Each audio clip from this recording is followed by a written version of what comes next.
ನಮಸ್ಕಾರ, ಸ್ಪೀಡ್ ನ್ಯೂಸ್ಗೆ ಸ್ವಾಗತ. ನಾನು ಚಂದ್ರಕಲಾ ನೂತನಗೌಡ. ಪರಮೇಶ್ವರ್ ಅವರನ್ನ ಡಿಸಿಎಂ ಮಾಡಿದ್ಯಾರು? ನಾನೇ ಕಣ್ರಿ. ಮುನಿಯಪ್ಪನನ್ನ ಸಮಾಜ ಕಲ್ಯಾಣ ಖಾತೆ ಪಡೆದಿದ್ದು ಮುನಿಯಪ್ಪ ಸಮಾಜ ಕಲ್ಯಾಣ ಖಾತೆ ಪಡೆದಿದ್ದು ಹೇಗೆ ಗೊತ್ತಾ? ರಹಸ್ಯ ಬಿಚ್ಚಿಟ್ರು ಮಾಜಿ ಮುಖ್ಯಮಂತ್ರಿಗಳಾದಂತಹ ಸಿದ್ದರಾಮಯ್ಯ. ನೋಡಿ, ಸರ್ಕಾರದಲ್ಲಿ ಪರಮೇಶ್ವರ್ ಅವರನ್ನ ಉಪಮುಖ್ಯಮಂತ್ರಿ ಮಾಡಿದ್ದು ಯಾರು ಗೊತ್ತಾ? 4-5 ಜನರನ್ನ ಉಪಮುಖ್ಯಮಂತ್ರಿ ಮಾಡಬೇಕು ಅಂತ ಯೋಚನೆ ಮಾಡ್ತಿದ್ರು. ಒಬ್ಬರಿಗೆ ಅವಕಾಶ ಕೊಡಬೇಕು ಅಂತ ಹೇಳಿದ್ದು ಯಾರು ಗೊತ್ತಾ ಅಂತ ಮಾಜಿ ಮುಖ್ಯಮಂತ್ರಿಗಳಾಗಿರುವಂತಹ ಸಿದ್ದರಾಮಯ್ಯನವರು ಪ್ರಶ್ನೆಯನ್ನು ಮಾಡಿದ್ದಾರೆ. ಈ ವೇಳೆ ವೇದಿಕೆಯ ಸುತ್ತಮುತ್ತಲಿರುವಂತಹ ನೀವೇ ಹೇಳಿ ಯಾರು ಮಾಡಿದ್ರು ಅಂತ ಮತ್ತೆ ಮರು ಪ್ರಶ್ನೆಯನ್ನು ಕೇಳಿದ್ದಾರೆ.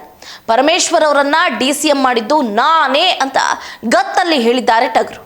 ಹೌದು, ಗಾಂಧಿ ಭವನದಲ್ಲಿ ಸಾಮಾಜಿಕ ನ್ಯಾಯಕ್ಕಾಗಿ ಒಳ ಮೀಸಲಾತಿ ಹೋರಾಟ ಸಮಿತಿ ಆಯೋಜನೆ ಮಾಡಿದಂತಹ ಒಳ ಮೀಸಲಾತಿ ಕುರಿತ ವಿಚಾರ ಸಂಕಿರಣವನ್ನ ಉದ್ಘಾಟಿಸಿ ಮಾತನಾಡಿದಂತಹ ಸಿದ್ದರಾಮಯ್ಯನವರು, ಬಡ್ತಿಯಲ್ಲಿ ಮೀಸಲಾತಿ ಬೇರೆ ಯಾವುದಾದ್ರೂ ರಾಜ್ಯದಲ್ಲಿ ಇದೆಯಾ?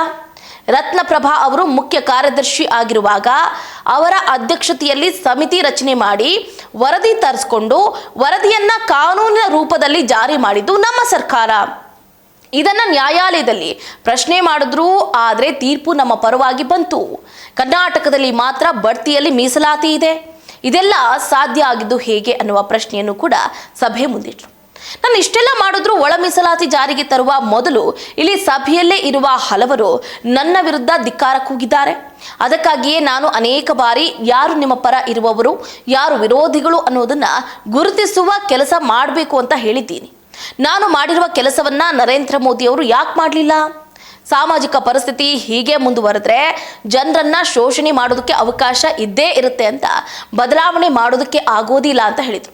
ಇನ್ನು ಸಂವಿಧಾನ ಅಂಗೀಕಾರ ಮಾಡಿದ ಮೇಲೆ ಅದನ್ನ ವಿರೋಧ ಮಾಡಿದವರು ಯಾರು? ಇದೇ ಮನುವಾದಿಗಳಲ್ವಾ? RSS ಮುಖವಾಣಿ ಅಗ್ರನೈಸರ್ಸ್ನಲ್ಲಿ ಸಂವಿಧಾನವನ್ನ ವಿರೋಧ ಮಾಡಲಿಲ್ವಾ ಅಂತ ಇತಿಹಾಸವನ್ನ ಸ್ಮರಿಸಿದ್ರು. ನಾನು ಯಾವತ್ತೂ ಕೂಡ ನಿಮ್ಮ ಜೊತೆ ಇರ್ತೀನಿ, ನಾನು ಚುನಾವಣಾ ರಾಜಕೀಯದಿಂದ ನಿವೃತ್ತಿ ಆದರೂ ಕೂಡ ಸಕ್ರಿಯ ರಾಜಕಾರಣದಲ್ಲಿ ಇರ್ತೀನಿ ಅನ್ನುವ ತಮ್ಮ ನಿರ್ಧಾರವನ್ನ ಪುನರ್ ಉಚ್ಚರಿಸಿದಂತಹ ಸಿದ್ದರಾಮಯ್ಯನವರು ತಮ್ಮ ಈ ನಿರ್ಧಾರಕ್ಕೆ ವಯಸ್ಸಿನ ಕಾರಣವನ್ನ ನೀಡಿದರು. ಒಳ ಮೀಸಲಾತಿ ಹೋರಾಟ ಮುಂದುವರಿಬೇಕು. ಗುರಿ ತಲುಪುವವರೆಗೆ ನಿಮ್ಮಲ್ಲಿನ ಭಿನ್ನಾಭಿಪ್ರಾಯಗಳನ್ನ ಮರೆತು ಜೊತೆಯಾಗಿ ಹೋರಾಟ ನಡೆಸಬೇಕು.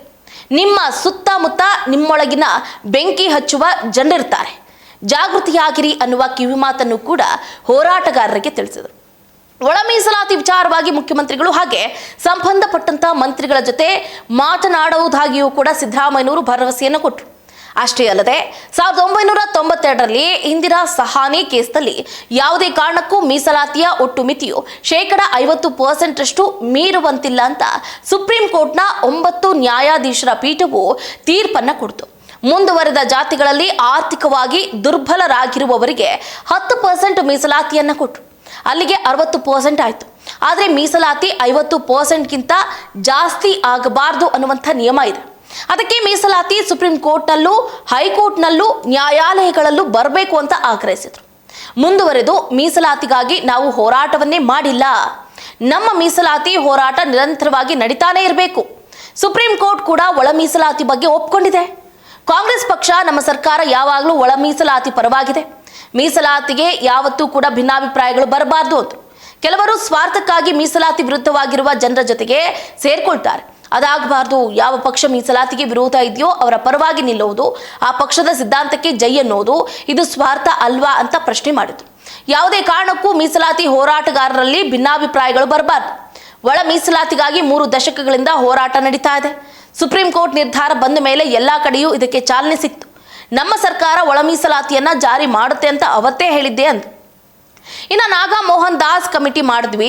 ಅವರು ಹಳ್ಳಿಗಳಿಗೆ ಭೇಟಿ ನೀಡಿ ಜನರ ಜೊತೆಗೆ ಮಾತಾಡಿ ಒಂದು ವರದಿಯನ್ನ ಕೊಟ್ಟರು. ಅದರ ಪ್ರಕಾರ 5 ಗುಂಪುಗಳನ್ನ ಮಾಡಿ ಒಳ ಮೀಸಲಾತಿ ಹಂಚಿಕೆ ಮಾಡಿದ್ವಿ ಅಂತ ವಿವರಿಸಿದ್ರು. ಮುಂದುವರೆದು ಆ 5 ಗುಂಪುಗಳನ್ನ ಮತ್ತೆ 3 ಮಾಡಿದ್ವಿ. 6.65 ಸೂತ್ರದ ಅಡಿಯಲ್ಲಿ ವಿಭಜಿಸಿದ್ವಿ. ಅಲೆಮಾರಿಗಳನ್ನ ಬೋವಿ ಬಂಜಾರ ಸಮುದಾಯಗಳ ಜೊತೆ ಸೇರಿಸಿದ್ವಿ.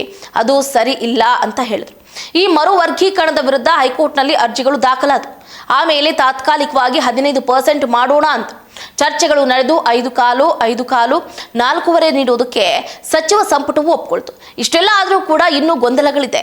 ಏನೇ ಆದರೂ ಒಳ ಮೀಸಲಾತಿ ಜಾರಿ ಆಗಲೇಬೇಕು ಅಂತ ಇದೇ ಸಂದರ್ಭದಲ್ಲಿ ಒತ್ತಾಯವನ್ನು ಮಾಡಿದ್ರು. ಅಷ್ಟೇ ಅಲ್ಲದೆ ಇಲ್ಲಿ ಪರಮೇಶ್ವರ್ ಅವರನ್ನ ಡಿಸಿಎಂ ಮಾಡಿದ್ದು ನಾನೇ, ಅಷ್ಟೇ ಅಲ್ಲದೆ ಮುನಿಯಪ್ಪ ಸಮಾಜ ಕಲ್ಯಾಣ ಖಾತೆ ಪಡೆದಿದ್ದು ನನ್ನಿಂದಾನೆ, ನಾನು ಯಾರನ್ನೂ ಕೂಡ ಕೀಳಾಗಿ ಅಥವಾ ಕಡೆಗಣಿಸೋದಿಲ್ಲ, ಅಹಿಂದ ಅಂತ ಏನು ಹೆಸರು ತಗೊಂಡಿದ್ದೀನಿ ಅದರ ಪರವಾಗಿ ಯಾವತ್ತೂ ಕೂಡ ಕೆಲಸವನ್ನ ಮಾಡ್ತೀನಿ ಅನ್ನುವಂತಹ ಹೇಳಿಕೆಯನ್ನು ಕೊಡೋದ್ರ ಮುಖಾಂತರ ಮತ್ತೊಮ್ಮೆ ಸಿದ್ದರಾಮಯ್ಯನವರ ದೊಡ್ಡ ಗುಣವನ್ನ ಎಲ್ಲರೂ ಮೆಚ್ಚುವಂತೆ ಮಾಡಿದ್ದಾರೆ. ಇದಾಗಿತ್ತು ಇವರಿಗಿನ ಅಪ್ಡೇಟ್. ನೋಡ್ತಾ ಇರಿ ಸ್ಪೀಡ್ ನ್ಯೂಸ್, ಸುದ್ದಿ ನಿಮ್ಮದು, ವೇಗ ನಮ್ಮದು.